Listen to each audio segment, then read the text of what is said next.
तो हाय दोस्तों, आज आपका स्वागत है ट्रेडिंग की दुनिया में। आज हम जिस स्टॉक के बारे में बात करने वाले हैं उससे पहले मैं ये बता दूं कि स्टॉक काफ़ी अच्छा है, एक डेप्ट फ्री स्टॉक है। काफ़ी ज़्यादा पेनी था और आज काफ़ी ज़्यादा बढ़ चुका है स्टॉक, और आगे आने वाले टाइम में ये और भी बढ़ सकता है। स्मॉल मार्केट कैप कंपनी है और डेप्ट फ्री कंपनी है।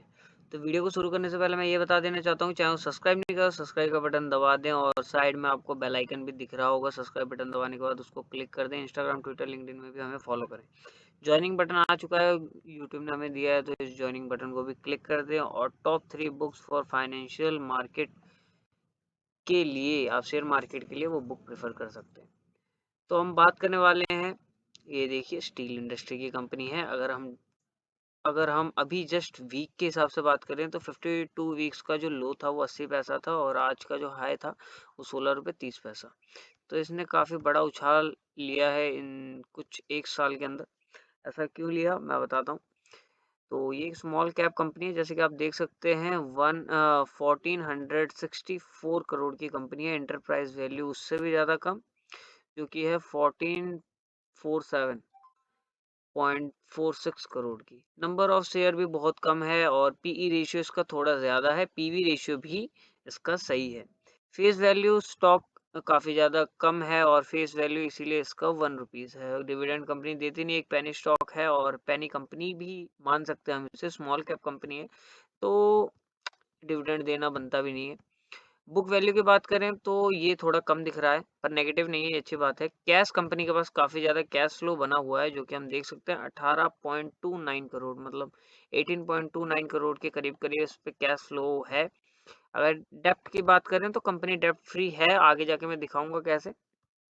अभी आप देखिए 0.87, मतलब कम से कम 87 लैक्स के करीब करीब कंपनी का डेप्ट है और 14,000 करोड़ की कंपनी है, तो कोई दिक्कत वाली बात नहीं है अगर 87 लाख तक का अगर लोन है तो इस पे। अगर हम प्रमोटर होल्डिंग की बात करें तो काफ़ी ज़्यादा होल्डिंग है, 53.41% की होल्डिंग है। ईपीएस जो है वो नेगेटिव नहीं है, पॉजिटिव है 0.01। अगर सेल्स ग्रोथ और प्रॉफिट ग्रोथ की बात करी जाए, दोनों नेगेटिव है, क्योंकि कोविड के कारण इसके जो मतलब जो वर्क था वो काफ़ी ज़्यादा मतलब ख़त्म सा हो गया था, क्योंकि मैन्युफैक्चरिंग यूनिट थी और जिसके लॉकडाउन के कारण काफ़ी ज़्यादा बंद था। तो इसके कारण इसका जो सेल्स और जो प्रॉफिट ग्रोथ है वो दोनों कम है आज के टाइम में। और ये मेरे हिसाब से काफ़ी अच्छा मौका है इसमें इन्वेस्ट करने का, क्योंकि सेल्स ग्रोथ और प्रॉफिट ग्रोथ जैसे इसका बढ़ता है, जैसे कि अभी कोविड हट चुका है, तो अब अगर इसका सेल्स ग्रोथ और प्रॉफिट ग्रोथ दोनों बढ़ता है तो काफ़ी ज़्यादा आगे बढ़ सकता है। आरओई जो हम बात करते हैं 0.455%, आरओसीई ये दोनों कम है पिछले 3 साल के हिसाब से, पर मेरे हिसाब से अभी भी स्टेबल है, नेगेटिव नहीं है, सबसे अच्छी बात ये है।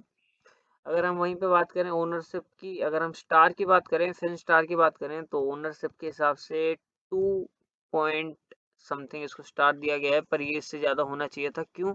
क्योंकि इसमें जो प्रमोटर अपनी होल्डिंग बढ़ाते हैं, कैसे बढ़ाते हैं मैं भी बताऊंगा। वैल्यूएशन इसका थोड़ा कम दिखा रखा है, एक्सपेंसिव है इसका वैल्यूएशन, और फाइनेंशियली वीक है हल्का सा, और एफिशिएंसी पुअर है। ये सारी चीज़ें अभी ऐसी दिख रही हैं, क्यों दिख रही हैं, सबकी बात बताऊंगा। उससे पहले ये देखिए, आप चार्ट पे देखिए 1500% का रिटर्न है, और अगर 5 साल की बात करें तो ये सिर्फ आपको अपवर्ड देखने के लिए मिलेगा। और वहीं पे अगर हम पीई रेशियो की बात करें तो इसमें ज़्यादा स्टेबल नहीं है ये। मैं स्टार्टिंग से मतलब मैं इसको देख रहा हूँ, ये स्टेबल स्टार्टिंग से ही नहीं है। अगर हम 5 साल के चार्ट में देखें तो भी ये ऊपर नीचे फिर ऊपर फिर जीरो पे ट्रेड करते करते आज इस टाइम में ये करीब करीब, अगर मैं आज की बात करूं तो आज के टाइम में ये जीरो ही है। पीवी रेशियो इसका रेगुलरली बढ़ रहा है, एक सर्टेन अमाउंट से बढ़ रहा है, जैसे कि आप देख सकते हैं। जैसे प्राइस बढ़ता है वैसे पीवी चार्ट भी वैसे ही फ्लो करता है, जैसे कि आप देख सकते हैं, दोनों सिमिलर से ही है।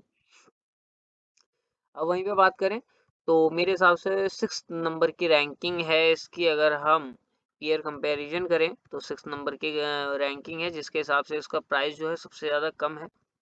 अगर हम देखा जाए, अगर हम स्टील इंडस्ट्री की बात करें तो काफ़ी ज़्यादा कम प्राइस है इसका। मार्केट कैप भी काफ़ी ज़्यादा कम है इसका, पर इससे भी कम वैल्यू का है, जो कि काफ़ी ज़्यादा हाई प्राइस में आपको मिलेगा, और ये काफ़ी ज़्यादा आगे जाकर और बढ़ सकता है। तो ये सोच समझ के आप इन्वेस्टमेंट करें। अगर आपके पास ज़्यादा पैसा है तो आप अनूप इंजीनियरिंग को ले सकते हैं, अदरवाइज आप स्टील इंडस्ट्री के साथ ही चलें। मैं बताता हूँ, आप पीवी जो है इसका रेशियो है, पीवी रेशियो 12 है, पी रेशियो जैसे मैंने बताया कि काफ़ी ज़्यादा हाई है इंडस्ट्री पी रेशियो के हिसाब से। ईपीएस पॉजिटिव है, सबसे कम है पर पॉजिटिव है। आरओई भी पॉजिटिव है और आरओसीई भी पॉजिटिव है। वहीं पे हम बात करें कंपनी का जो सेल्स ग्रोथ है वो काफ़ी ज़्यादा स्नेक शेप में है, काफ़ी ज़्यादा ऊपर नीचे है और टिल अभी ये डाउनवर्ड है। तो सेल्स ग्रोथ डाउन होने का कारण आप देख सकते हैं 5 साल के हिसाब से देखा जाए तो सिर्फ -9% का दिखा रहा है, और जहाँ पे हम 1 साल का देखें तो ये सब कोविड के कारण इस कंपनी के साथ हुआ है। तो आप लोग इसमें कोई डरे नहीं, क्योंकि काफ़ी काफ़ी अच्छी कंपनी है और काफ़ी स्मॉल कैप में काफ़ी अच्छा खासा रिटर्न आपको दे रही है। वहीं पे हम प्रॉफिट ग्रोथ की बात करें तो उसमें भी आपको यही सेम चीज़ देखने के लिए मिली। 5 साल में कम और 1 साल में काफ़ी ज़्यादा आपको गिरावट देखने के लिए मिल सकती है प्रॉफिट ग्रोथ सेल्स ग्रोथ में। आरओसीई के साथ भी सेम चीज़ है और आरओसीई परसेंटेज के साथ भी सेम चीज़ है। ठीक है, ये दोनों के दोनों गिरे हैं। डेप्ट इक्विटी जो है, जो कि मुझे काफ़ी बढ़िया लगता है, 0.01 है, जो कि मेरे हिसाब से डेप्ट फ्री कंपनी का एक सिंबल है। और डरने वाली बात नहीं है यार, आज के टाइम में मार्केट कैप 14,000 करोड़ और 14,000 करोड़ का लोग लोन ले लेते हैं, तो इससे अच्छा यही है कि 14,000 करोड़ की कंपनी है और 87 लाख का ही लोन है इस पे, तो कोई दिक्कत वाली बात नहीं है। और प्राइस टू कैश फ्लो तो 83.51, तो काफ़ी बड़ा कैश फ्लो है इनके पास। इंटरेस्ट कवरेज रेशियो जो है वो भी सही है, 1.91। CFO 0 है इसका, तो इसमें आपको डरने वाली बात नहीं है। प्रमोटर और पब्लिक के पास ही ज़्यादातर होल्डिंग है। DRI के पास भी 0.06% के आसपास होल्डिंग है। जिसकी मैं बात कर रहा था, प्रमोटर ने अपनी होल्डिंग बढ़ाई है, तो प्रमोटर ने अपनी होल्डिंग यहाँ बढ़ाई है। सितंबर से मार्च तक आप देखोगे तो सेम पैटर्न में चल रहा था। उसके बाद जून और सितंबर के क्वार्टर में प्रमोटर ने अपनी होल्डिंग काफ़ी ज़्यादा बढ़ाई है। 46.12% से 53.41% तक अपनी प्रमोटर ने अपनी होल्डिंग बढ़ाई है। अगर प्लेज परसेंटेज की बात करें तो 2.05% तक बढ़ा है। इन्वेस्टर की लिस्ट में नहीं दिखाना चाहता। और कंपनी इज वर्चुअली डेप्ट फ्री, जैसे कि आप देख सकते हैं इसमें स्ट्रेंथ में दिखा रहा है कि कंपनी डेप्ट फ्री है। Company has health liquidity position with the current ratio of 4.33, तो लिक्विडिटी इसकी काफ़ी ज़्यादा अच्छी है। हेल्थी कंपनी है, मतलब काफ़ी ज़्यादा अच्छी कंपनी है। कोई भी इसमें लूफॉल ज़्यादातर नहीं है, जैसे कि आपको यहाँ पे लिमिटेशन में दिखाऊंगा। तो the company has a high promoter holding, तो प्रमोटर होल्डिंग हाई है, और जैसे कि यहाँ पे दिखाऊं तो प्रमोटर ने अपनी होल्डिंग बढ़ाई भी है, क्योंकि कंपनी के पास काफ़ी ज़्यादा वर्क भी है। तो लिमिटेशन की बात करें तो कंपनी के पास जो आरओई और आरओसीई की बात है वो दोनों ये दोनों के दोनों 3 साल के हिसाब से गिरे हैं। EBITDA मार्जिन जो है वो 5 साल के हिसाब से -10% से गिरा है। ये भी एक काफ़ी ज़्यादा सोचने वाली बात है। The company is trading at a high PE valuation, तो मेरे हिसाब से ये वैल्यूएशन में मैंने बताया था कि हाई पीई रेशियो के हिसाब से चल रहा है। और ईवी जो है वो भी इसका हाई है। तो मैं इसके हिसाब से दूसरा एक कंपैरिजन आपको दिखाना चाहता हूँ। आप इसमें अगर पीई रेशियो से आप डर रहे हैं तो मैं आपको एक बढ़िया चीज़ दिखाऊंगा। उससे 2 मिनट का टाइम दीजिए, मैं आपको दिखाता हूँ। ये रतन इंडिया इंटरप्राइजेस का है, जो कि पीई रेशियो माइनस में है। ठीक है, ये पीई रेशियो माइनस में, अगर मैं इसका 1 साल का चार्ट दिखाऊं तो आप लोगों को देखने के लिए मिलेगा क्या ग्रोथ करा है इन्होंने। सिर्फ 6 रुपए का स्टॉक करीब करीब 67 70 80 रुपए तक पहुंच चुका था, और ये जो पीई रेशियो था ये बीच में 4.5 लाख तक पहुंच चुका था। तो डरने वाली बात नहीं है, क्योंकि ट्रेड तो करता रहता है पर्सन, जो कंपनी है वो ट्रेड करती रहती है, उसको कोई पीई रेशियो से ज़्यादा फर्क पड़ता नहीं है। हाँ, पर ये लिमिटेशन है, और इस लिमिटेशन को करेक्शन करने के लिए करेक्शन फ्लो आएगा, जिसमें आप इन्वेस्टमेंट कर सकते हैं, अगर आप इस प्राइस पॉइंट पे इन्वेस्टमेंट नहीं करना चाहते। अदरवाइज मेरे हिसाब से आपको इस प्राइस पॉइंट पे इन्वेस्टमेंट कर लेना चाहिए, काफ़ी अच्छा खासा रिटर्न आपको आगे जाके देखने के लिए मिल सकता है। अदरवाइज हम इसके टेक्निकली अब चलते हैं, बिल्कुल टेक्निकली में चलते हैं। तो जैसे कि आप नेट सेल देख सकते हैं। अगर हम क्वार्टर रिजल्ट की बात करें, हम क्वार्टर रिजल्ट पे चलते हैं, तो नेट सेल जो है उस हिसाब से नेट सेल गिरा है। ठीक है, पिछले 2 क्वार्टर के हिसाब से बढ़ा है, पर according to the previous year ये कम हुआ है। और इसमें हम टोटल एक्सपेंडिचर की बात करें तो पिछले साल नेट सेल के हिसाब से एक्सपेंडिचर बढ़ा था, इस साल एक्सपेंडिचर उससे कम है। ऑपरेटिंग प्रॉफिट जो है वो पिछले साल नेगेटिव था, इस साल पिछले साल नेगेटिव था, और इस क्वार्टर में पॉजिटिव है। अदर इनकम्स पिछले क्वार्टर में ज़्यादा थे, इस क्वार्टर में कम है, पर इस जो मतलब इस क्वार्टर में जो हमारा जो कंपनी का सेल्स है वो भी कम है। तो इस हिसाब से इन्होंने अदर इनकम्स भी काफ़ी अच्छा करा है, कोई दिक्कत वाली बात नहीं है। इंटरेस्ट की बात करें तो सेम है, पिछले क्वार्टर से अकॉर्डिंगली बढ़ा है, पर मेरे हिसाब से सही है, स्टेबल है, कोई दिक्कत वाली बात नहीं है। जैसे कि आपको पता है मैन्युफैक्चरिंग कंपनी है तो डेप्रिसिएशन तो लगेगा ही, तो डेप्रिसिएशन अकॉर्डिंग टू लगता ही रहता है, तो कोई दिक्कत वाली बात नहीं है। प्रॉफिट बिफोर टैक्स की बात करें तो ये ज़्यादा बढ़ा है, प्रॉफिट काफ़ी ज़्यादा बढ़ा है पिछली बार से। टैक्स इन्होंने इस क्वार्टर में प्रॉफिट के ऊपर तो नहीं दिया। प्रॉफिट आफ्टर टैक्स की बात करें तो पिछली बार से बढ़ा है, जैसे कि टैक्स ही नहीं दिया तो बढ़ेगा ही।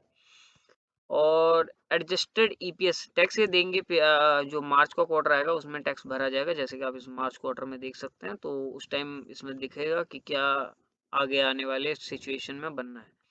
तो एडजस्टेड ईपीएस की बात करें तो वो पिछली बार से बड़ा है, पिछली बार नेगेटिव था, 0.01 माइनस में था, इस बार 0.02 पॉजिटिव है। अगर हम प्रॉफिट एंड लॉस को मोटा मोटी देखें तो हमको नेट सेल्स जो है वो पिछली बार से कम देखने के लिए मिल रहा है, क्योंकि कोविड के कारण लॉकडाउन लग गया था, और पिछली बार से एक्सपेंडिचर भी कम देखने के लिए मिला है। और एक्सपेंडिचर पिछली बार भी उसके इनका नेट सेल से ज़्यादा था, इस साल भी नेट सेल से ज़्यादा है। ऑपरेटिंग प्रॉफिट की बात करें तो ऑपरेटिंग जब सेल्स कम है तो प्रॉफिट भी, ऑपरेटिंग प्रॉफिट भी कम ही होगा। अदर इनकम्स में इस बार अदर इनकम्स ज़्यादा आया, जो कि अच्छी बात है। इंटरेस्ट की बात करें तो इंटरेस्ट इस बार ज़्यादा दिया गया है, और हम बात करें डेप्रिसिएशन की, डेप्रिसिएशन की बात करनी नहीं चाहिए। प्रॉफिट बिफोर टैक्स की बात करें तो पिछली बार से कम है, पिछले क्वार्टर से कम है, पिछले साल से के करीब करीब है। और अगर हम टैक्स की बात करें तो 0.19, और हम अगर नेट प्रॉफिट की बात करें तो 0.05, जो कि मेरे हिसाब से ये इस साल के हिसाब से इसीलिए इसके स्टार पुअर्स में दिए गए थे, पर पिछले क्वार्टर्स के हिसाब से, पिछले टाइम्स के हिसाब से देखा जाए तो इसका काफ़ी ज़्यादा स्टेबल था, पर इस टाइम ये थोड़ा वीक चल रहा है, जो कि काफ़ी अच्छा पॉइंट है आप लोगों को खरीदने के लिए। और बैलेंस शीट में अगर देखा जाए तो एसेट्स को अगर हम देखें तो करंट एसेट्स पे, टोटल एसेट्स पे नहीं, करंट एसेट्स पे चलते हैं तो करंट एसेट्स पिछली बार से कम है। ठीक है, मतलब कंपनी ने बिजनेस कम करा है तो करंट एसेट्स भी कम आए होंगे। करंट एसेट्स वो एसेट्स होते हैं जो एक साल के अंदर यूज होके थ्रो हो जाते हैं, तो ये वो एसेट्स हैं। और हम इसमें अगर देखें, इन्वेस्टमेंट तो कंपनी ने कहीं करा है नहीं। लोन्स एंड एडवांस जो है वो कंपनी का अच्छा है, जो कि है 0.26, मतलब 26 लाख का इन्होंने किसी को लोन या किसी को एडवांस दे रखा है, जिसके कारण इनका बैलेंस शीट में एसेट के साइड स्लो कर रहा है। कैपिटल कंपनी 0, नेट ब्लॉक्स 14.04, जो कि पिछले क्वार्टर से कम है, पर अदरवाइज ये पिछले साल से बढ़ा है। वहीं पे हम देखें इंटेंजिबल एसेट कुछ नहीं है इन पे। अदरवाइज हम लाइबिलिटी शेयर कैपिटल की बात करें तो शेयर कैपिटल में 89 करोड़ 87 लाख जो कि है टोटल रिजर्व्स कंपनी ने बढ़ाए हैं। बोरोइंग्स कंपनी ने अपने घटाए हैं। Liability other non organizational liability जो है वो पिछली बार से घटाए हैं। करंट लाइबिलिटी जो है वो भी पिछली बार से घटाए हैं, और टोटल लाइबिलिटी भी पिछली बार से घटाए, जो कि काफ़ी अच्छी बात है। तो मैं इसलिए कह रहा था कि कंपनी ने अपनी जो इक्विटी और लाइबिलिटी है वो काफ़ी ज़्यादा स्टेबल ही रखी है। हाँ, पर अभी इस क्वार्टर के हिसाब से कंपनी काफ़ी ज़्यादा ऊपर नीचे है, तो आपको सोच समझ के इन्वेस्टमेंट करना चाहिए। पर मेरे हिसाब से ये एक अच्छा पॉइंट है। क्यों अच्छा पॉइंट है मैंने आपको बता दिया। कंपनी अभी वर्क उसका चलने वाला है, और कंपनी काफ़ी ज़्यादा आगे जाके बूम करने वाली है, जैसे कि टीटीएमएल ने किया। मैंने उस टाइम भी आप लोगों को बताया था, आप लोगों ने उसमें बाय किया होगा तो काफ़ी ज़्यादा आपको रिटर्न मिला होगा।